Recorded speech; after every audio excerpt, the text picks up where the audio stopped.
Rajgopal has been a classmate of mine almost 3 decades ago in XLRI Jamshedpur, a nondescript personality who's a powerhouse of, I would say, perfection and leadership. Rajgopal sir, one of my question is during the pandemic, how does one find a secure job? First of all, a very good evening to all. Thank you, Chivitam, Mr. Munish, Mohan. Obviously, you are doing a wonderful job from wherever you are. It's a great thing to be connected and very happy to be with your students, Dr. Shobha Menon. Very happy indeed to Thank you, have sir. young people. I feel like a student for a short while. We were students many years ago. So I know how difficult now it is to face students. Okay. It's an enjoyable time as a student, but to face students, it's always we wonder how the teaching fraternity handles it. But as I see from the profile of students, it's a wonderful thing.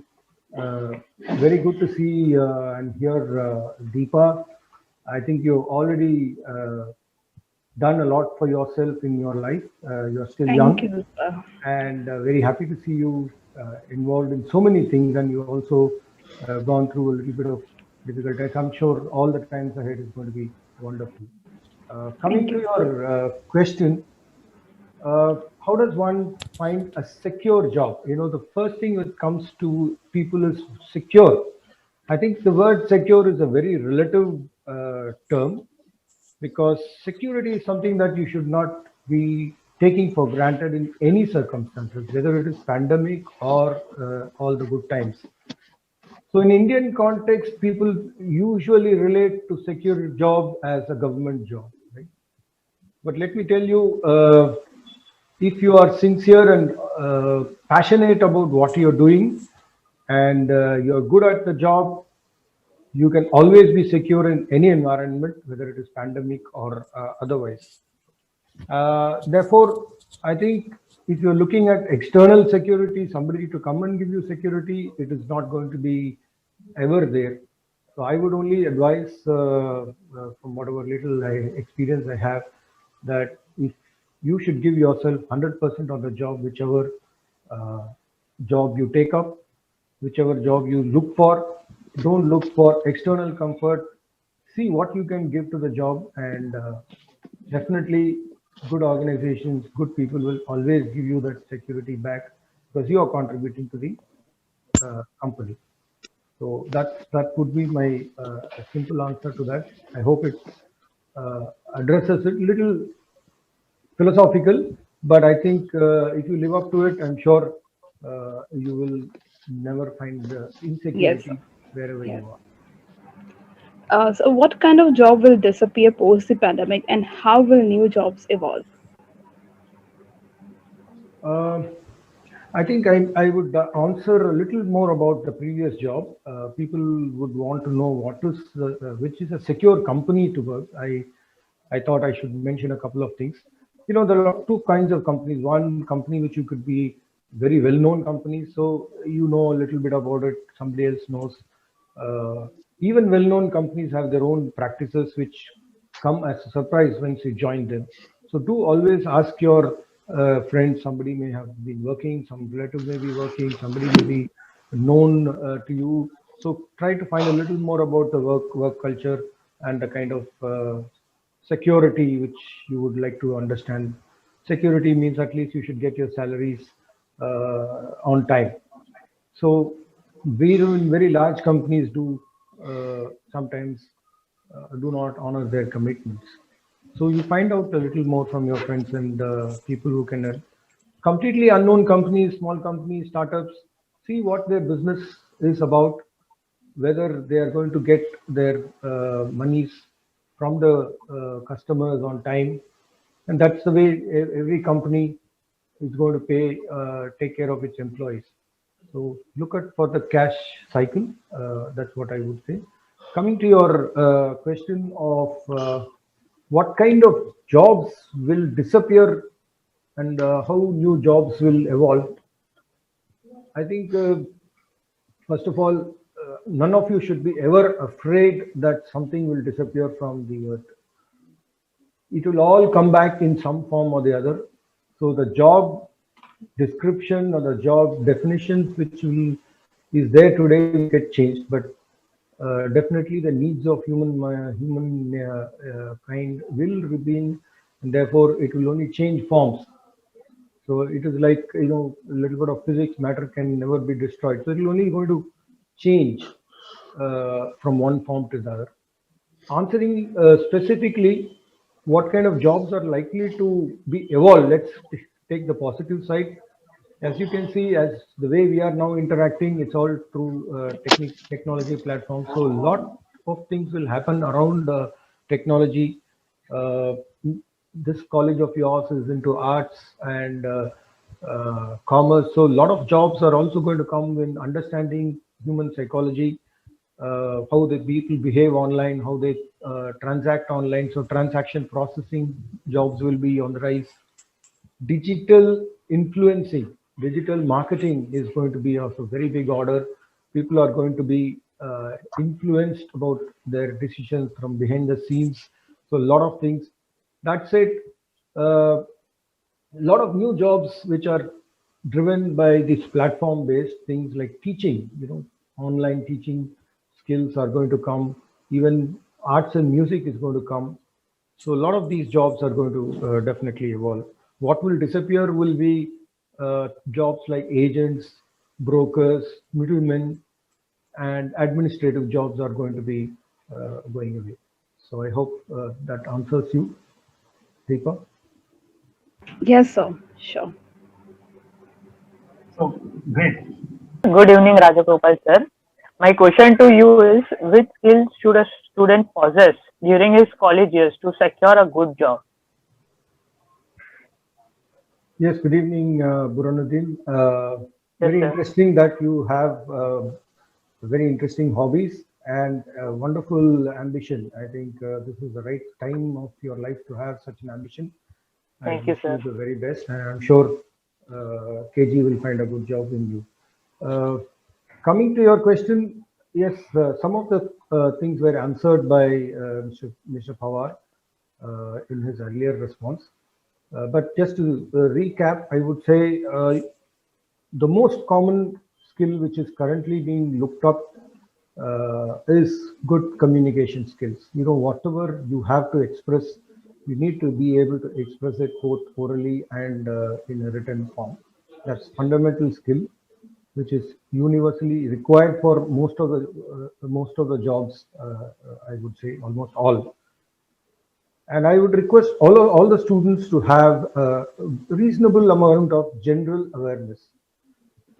The closest thing that, I mean, the easiest thing that can be done to build that is definitely to read or, either in a paper or, either in print or on your respective devices, a daily newspaper. The general awareness always give you opportunities to build on what you know and what you can, connect with people of different situations. And whatever subject you are choosing to graduate, at least, whatever stream, at least one subject, one or two subjects have a passionate involvement. Don't end up doing a degree or graduation for the sake of it. Don't, even if your parents have made you do this or some situation has made you do a particular course, develop a liking for it and develop at least one or two things which you can talk in depth about or read in depth about. I think that would be the skill which I would say that communication skills. And then other things which are more relevant for today's work environment is a lot of analytical skills. Almost every job, including, for example, even if doctors today need analytical skills, they are bombarded with data. They are bombarded with patient data. They should know how to analyze it, how to interpret. Similarly, most of the businesses today, they have to take decisions on a lot of information data. There is a data overload. So you need to be very good with a little bit of numbers, a little bit of analysis, be able to interpret. So analytical skills will be there. And lastly, I would say develop, I would not say a skill, but at least an attitude towards handling things yourself. Depending on how your work, personal life has been, some of you may be fortunate to have good families who are constantly supporting you. So you may not be taking a lot of things, you may be taking a lot of things for granted. So learn to develop the ability to do things independently, don't work on support. So those skills will certainly help you in your jobs. So I hope that answered your question, Burhanuddin. Yes, sir. Thank you. Good evening, Rajgopal sir. My question to you is how to make one's resume and interview presence stand out in a competitive job market from over thousands of applicants? Yes, good evening, Sanjiti. Very happy to see your interests, and I wish you the very best, whatever you choose to shine in. Thank you, sir. And I suppose cricketers also make resumes to get a interview or a presence in some Premier League. So I'm sure this may be, and it is very competitive. Yes, sir. Answering your question, resume making is a very important part of job, search or getting considered. First and foremost, I would say be honest to whatever you are presenting. Don't try to build stories which is inconsistent with what you are. So I would say simple thing, keep it with a lot of truth and facts.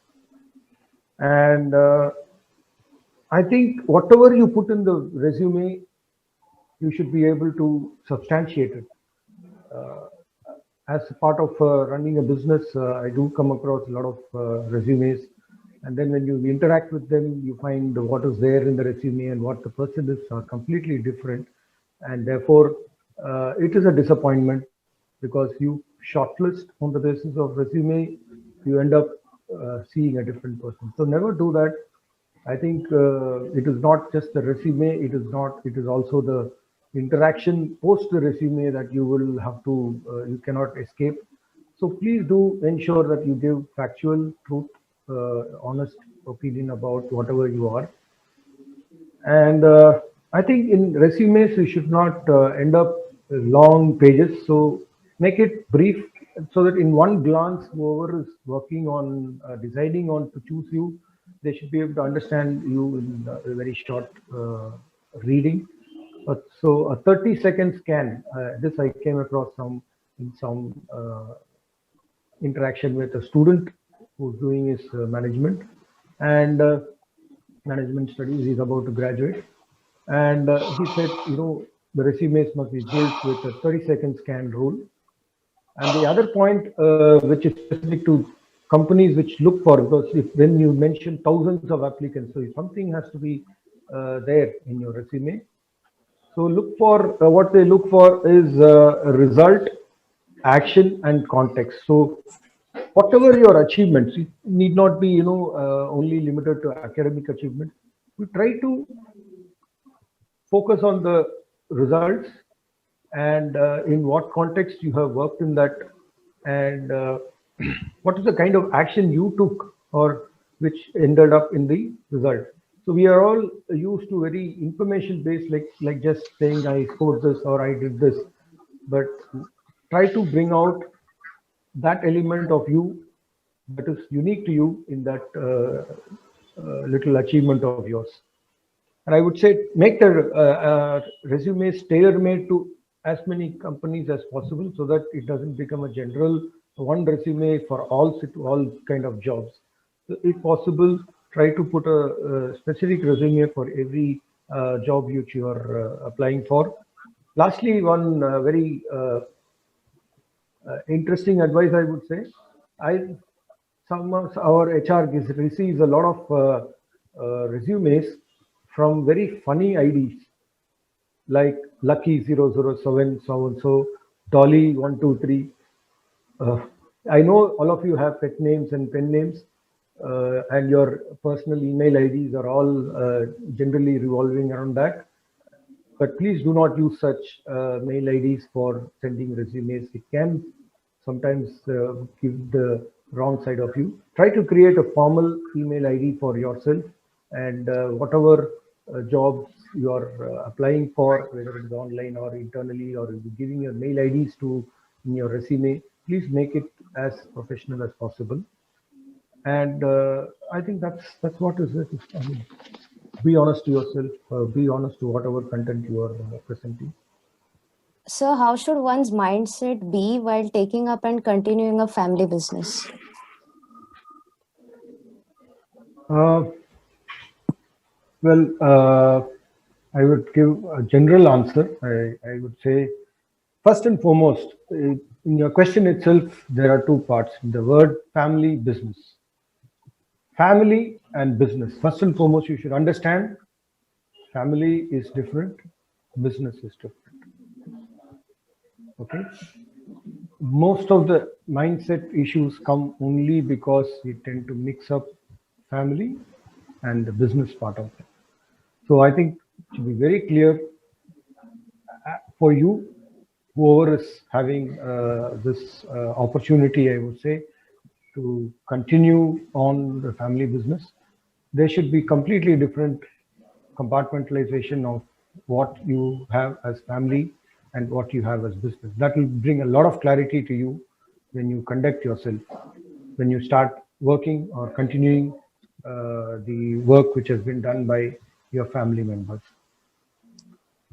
Second is that you should be open to the fact that every person who's involved in the business, supposing your uncles and aunts or brothers and all those people are also involved, there could be a chance that everybody obviously will not think alike, and some of them may not be as professional or qualified as you are.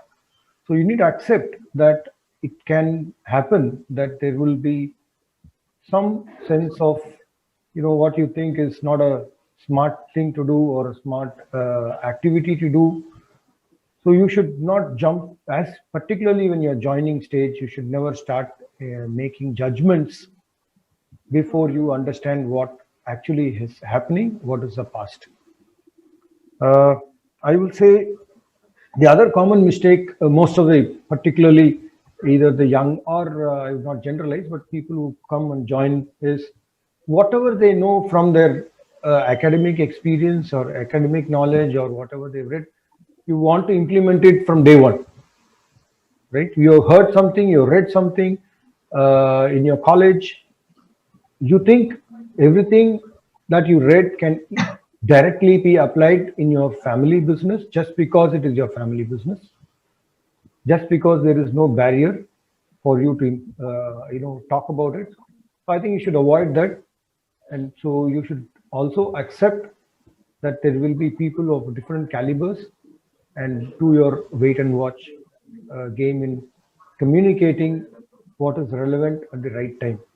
Otherwise, particularly in widely held family setups, there can be small groups, subgroups, which can lead to a lot of intertalk, which can create a problem. I don't know how many of the young students have businesses which are running in the family. Business need not be large companies. It can be a trading setup. It can be a small retail shop. It can be a jewelry shop. So many things are there as part of family business. Everything is business. So don't try to go and implement, for example, the fancy software which is not relevant to the business, but you say, we should have a software in the enterprise and buy something and force something to be done for the sake of it. When you go into the family business, be clear as to what value you will bring to them. That means, what is your unique thing that you want to contribute, or you want them to feel that you are contributing. That's very important. So see and discuss with somebody senior, the senior member of the family, and see, this is what I would like to do. This is what I feel I can be part of that particular business. So whether it is any kind of business, make sure that your value addition to the business is clear to you, or expectation from you is also clear from the. जहाँ पे उसके नीचे same रहेगा. Sure sir. If you cut that out.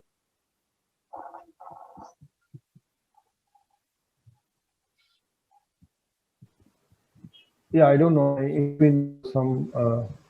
I don't know where I stopped. So I only said that make sure that your expectations from the Go fast. people who manage the business are clear, and you also go with the very clear expectations on what you can contribute. And wherever possible, try to formalize the relationship. Uh, what is your role in that needs to be formalized. Some of you are in commerce, so you know what kind of company structures are there. So if it's a partnership firm, if it's a proprietary firm, if it's a private limited company or a limited public limited company, see and understand what your formal arrangement is it, or you're going to be an employee. I know many companies where family run companies where people are also family members, but they are employees. You can get a proper salary from the organization. So make sure you clearly know what you are, and therefore also avoid disputes which can come, or wrong expectations which can come. So I would say anyone, and I would definitely welcome many of the entrepreneurs here to create enterprises which can take care of the aspirations of their family members also. So I hope Sanjiti, this to some extent answers your question. Yes, sir. So, what are the mistakes to avoid while doing an internship, corporate job, or running a business? And how should a student deal with failure at studies, job, or business? Okay, so I think I will take the first thing is the second point. You know, avoiding mistakes is one thing, but sometimes failures do happen. So we all in our life end up having some kind of an experience of having failed at something, whether it is studies, job, maybe in your case it is yet to happen, job or business. Let me say, when it comes to failures, I think it's very important to accept that there is something which has failed. So very often people tend to not to accept, and also keep on talking about why me, a failure, why me? If I have scored, you know, 20% less or 40% less marks, why me? Why not somebody else? Or why this? Why me? Feeling should not be there. First, learn to accept. So if the acceptance is there, then the solution also will start flowing, because world is very big. Please remember, students, that world is really big, time is long for all of you, you have a long life ahead. So opportunities and ways will always keep knocking you. You'll never have, particularly in India is a very large country. There are huge avenues which are opening up, huge things. So academic failures should not pull you down. Opportunities will come. Maybe for some people it will come immediately. Some people may take a little time, but I think you should always remain hopeful. So if you face failures, you must be first and foremost learn to accept it, and infuse confidence in the people who are with you. If you walk around with a sullen face, if you are showing the face, if you're unhappy, it will also affect the people around you. And therefore, it's very important not to let that out into a bigger problem. So you know yourself very well. And as our my panelist said, that you should learn to also accept that you have not given your very best. So if you accept that, if you understand that, definitely you will overcome, whether it is in your studies. When it comes to job, I think the very important thing is to not to end up covering up the mistake. If you have failed, very often people have a tendency to cover up and somehow hush temporarily. So that's a very bad approach to handling failures.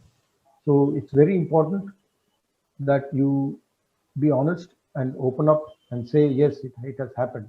So whether it is your, you all, it may be joining some companies very soon, you will definitely have some superior or a boss, as I would say.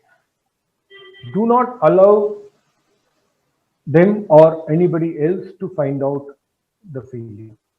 Maximum possible, if you are aware of it in job, try to be the first person to report it.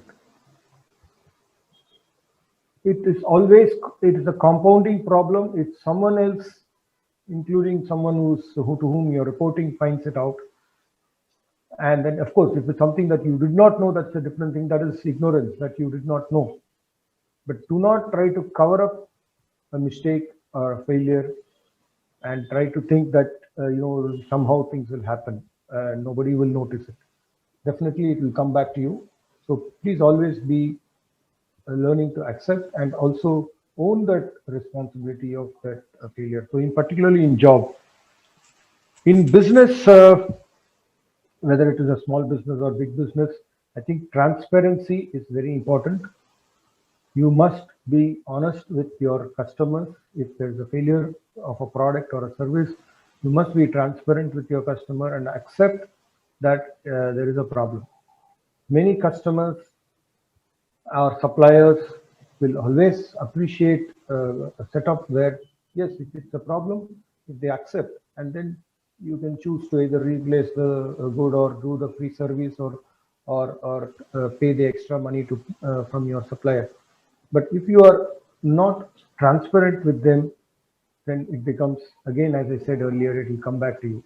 So I would say in business, be transparent. Same thing applies to if you're running a business and you have employees, then you should also be transparent with your employees. So many of the times, customers or employees, they can collaborate with you to avoid the mistakes. If you are transparent with them, if you're honest, they will also give you suggestions on how it can be done. Many problems of many companies have been solved by customers. Many customers, that is why you find in many good, well-run companies, they have customers in panels. And they give suggestions on how to do, how to improve.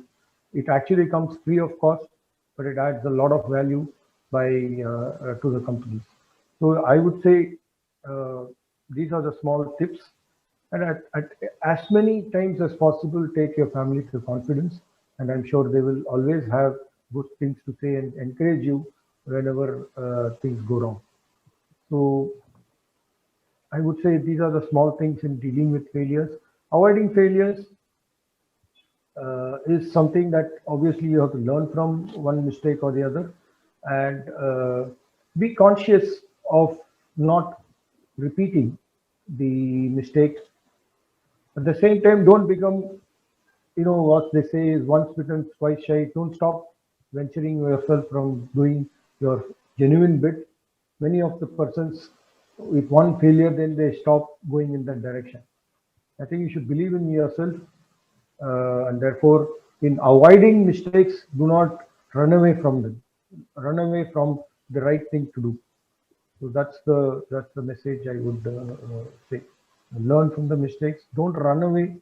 There will always be issues in everything you do. You will have a tough lesson. You will have a tough question paper. You will have a tough interview. Doesn't mean that you're a failure. I'm not good in interviews. I always get rejected. It should not be there.